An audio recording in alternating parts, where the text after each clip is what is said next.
There's been anger on the streets of Tripoli as news spread that a NATO airstrike had killed one of Colonel Gaddafi's sons and 3 of his grandchildren. Several foreign embassies have been attacked. The UN is now pulling its staff out of the Libyan capital, and Britain has expelled Libya's ambassador. Europe correspondent Philip Williams reports. This was the moment of impact, and this was the result. In an upmarket suburb, a villa had suffered a direct hit.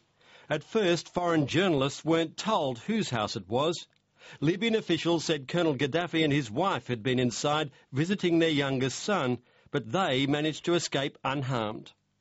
The attack resulted in the martyrdom of brother Saif al-Arab Moamar Gaddafi, 29-year-old, and 3 of the leader's grandchildren. Pictures were released of what's claimed are the bodies of the Libyan leader's family killed in the attack.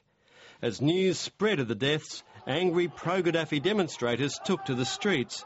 What wasn't shown on state TV was the attack on the British, Italian and US embassies and the UN offices. The Libyan government said it regretted the rampage but could do nothing to control the furious mobs. The UK response was swift. The Libyan ambassador to Britain was expelled, given 24 hours to leave the country. It was a very different reaction in rebel-held Benghazi. News of the deaths of Gaddafi's son sparked wild celebration. But for the people of besieged Misrata, there was no time to show joy. Their priority, to survive the day as Gaddafi's forces shelled the port area. We need to get under here. We need to get out of here. An AP crew was caught up in the mayhem at a makeshift checkpoint at the port. The TV crew managed to survive, but not this man. He later died of his injuries.